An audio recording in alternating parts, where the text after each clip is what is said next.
What's going on, people? It is Irish Gunner HD here, you can call me Irish, and welcome to the final part of my Battlefield 4 thoughts overview kind of thing. If you don't know, you haven't seen the last two, I've basically taken a thread that I found on Reddit that's kind of gotten all the confirmed facts about Battlefield 4, everything we know about it so far, and put it all into one place. Again, because it's all just this one list I'm going by, there's probably things that I've missed, but I'm reading strictly from this list, but I'm going to get straight into it now, so not waste any more time. Last time I left off with known fixes and enhancements from Battlefield 3. Next section is player improvements / changes listed by class. So, starting off with the recon class. There's only 2 points here. The PLD, which designates targets for homing weapons like the Javelin and the RPG-7 V2, and the motion sensor, which there's no further explanation on the motion sensor, so I'm assuming that could be anywhere from the MAV to the tugs to the pokeball things, the motion balls. We have to wait and see on that one. The PLD, yeah, so that seems kind of like more or less the SOFLAM, maybe just a rename for SOFLAM. But the RPG-7 V2, I think that's mentioned later on. Yeah, that's mentioned for the engineer class. I'll wait for that, but that's a cool aspect of a cool version of the RPG. Support class XM25 fires 25mm grenades that can explode mid-flight, creating a devastating burst, taking out lighter targets behind cover. First, aim down the sights at the cover, then lift your sights and fire over the cover, and the grenade will explode on the other side. That's pretty cool. That's a good way of clearing people out of kind of camp spots or head glitch spots. That's the way I take it. If you've seen any of the footage or any of the live stream footage from E3, you've probably seen it being used before. It's like a red scope, I think, from what I remember. Like, you zoom in, it takes up all your eyes. It's not like an ACOG or an iron sight. It's a proper, screen covering scope. So, it's gonna be fun to use, I imagine. I can't wait to have a try of that. But, yeah, that's pretty much all on that. Next up is the changes to the ammo kind of thing. Ammo box large and ammo pack small.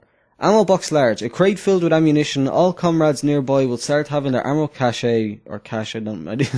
not sure how you pronounce that. Restored for all their weapons and gadgets. So basically the way ammo boxes work now, except it's going to be a large one, and I don't know whether this could be something that the commander drops in if you let it be known to your commander that you need ammo. Like he can airdrop in some ammo or something like that, or if it's something that you can choose to carry. And it's a big thing that you put down, and you don't have your own personal thing. It's a pick and choose kind of thing. You don't have your own ammo pack. You only carry this big one per life big box thing that gives all your teammates health or ammo, obviously. Or if it's going to be like it is in Scavenger mode, where they're strategically placed around the map. I'm not really sure about that. But since it's in the support class, I don't really imagine that being the way they're going with it.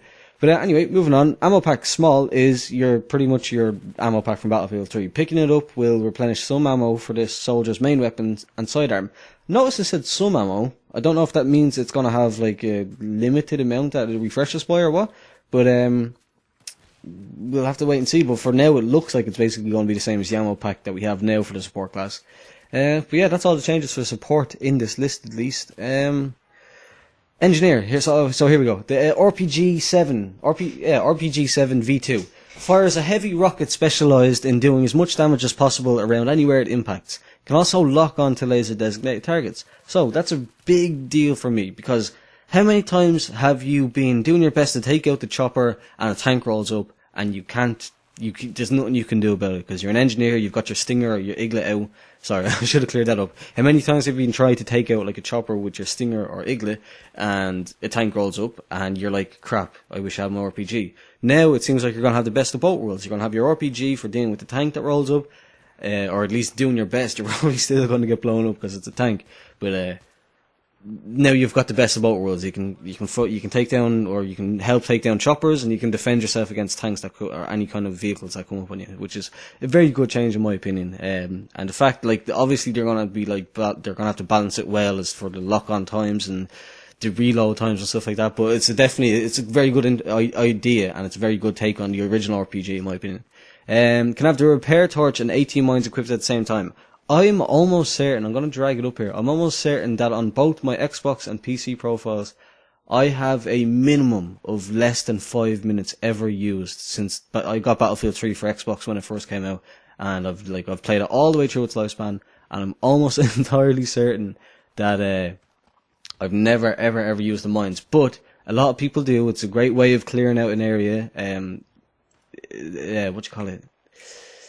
it's a great way of protecting like a flag area. If it's a say sea flag on Caspian border, put a couple of mines down on the entrances to the hill, because there's only 2 ways in there for tanks and stuff. So put a couple of mines down there, and unless they blow them up, you're going to get yourself some kills, or at least slow down the tank from progressing forward. So that's a good thing, obviously, to be able to repair and defend your area, not being stuck having one option or the other. That's a really cool thing. Up next is the assault kit and the medic bag large. So it's the same thing with the ammo box. I'm not going to go into that because it just wastes time, because I've already explained what they do. But it's the same thing. The same thing applies for the medic. Now there's a medic bag large, deploy a crate of first aid supplies, any comrades standing nearby, etc., and your usual small health pack. No support for modifications at this time. I don't know why that's under the assault options, and blue tint not present at this time. Once again, don't know why that's under the assault thing, but just speaking of blue tint, I cannot stress enough how little of a fuck I gave about blue tint. There was big heated debates on forums and internet posts and stuff like that, and tweets and Facebook and all that about blue tint, and I just could not believe that this was happening. It was unbelievable. It was just the art direction that they went. It was just the way they decided to make the game look. It didn't have any impact on gameplay. And I personally liked it. Yeah, Caspian, or Operation Metro, went a bit overboard. It was just the entire downstairs was blue. But again, who cares? It doesn't matter. It's just the way the game looks. Then the last thing here is known anti-cheat improvements section under construction. That's not done yet. So here's the system. Last point here is the PC system settings. This is obviously not finished because the game is still, what we've seen it as is alpha, which means it's relatively close to beta, if not past that, because usually the builds that they put out to public are quite a bit behind. So when you're, think back to the BF3 beta when people were saying, oh, this gun is not, or there's all glitches and all, they were saying, yeah, but that's an early beta, we're basically done with the game at this stage. So that's something to keep in mind. Even though the PC specs are what they are here, they're likely to change, maybe not drastically, but I'm sure by the time the full game comes out and they will have applied all of the particle physics and all the textures to all the maps and all that, these settings are going to change. But minimum PC system requirements for now are dual core CPU, Intel i5 or AMD Bulldozer. It says Bulldozer here, but I'm assuming that's just a typo. At least 2 gigs of memory. I would assume that would be obvious. GPU with at least 256 megabytes of VRAM. Most modern day cards, GTX 600 series cards, I believe they're at least 1 gigabyte, so you should be good there.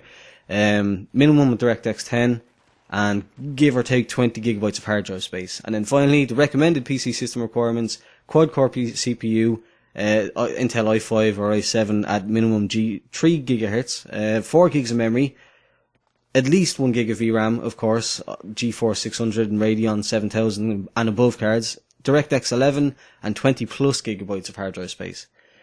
So that's pretty much it. That's all we know for now.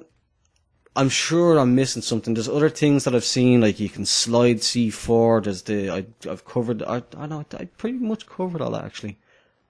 I was just thinking because I forgot that I've done 3 half-an-hour videos now, so I've covered quite a bit. But yeah, that's pretty much everything. I'm super duper looking forward to it. I don't know. That was really cheesy. But I'm really, really looking forward to this game. It's not even funny. I cannot wait for it. It's gonna be awesome.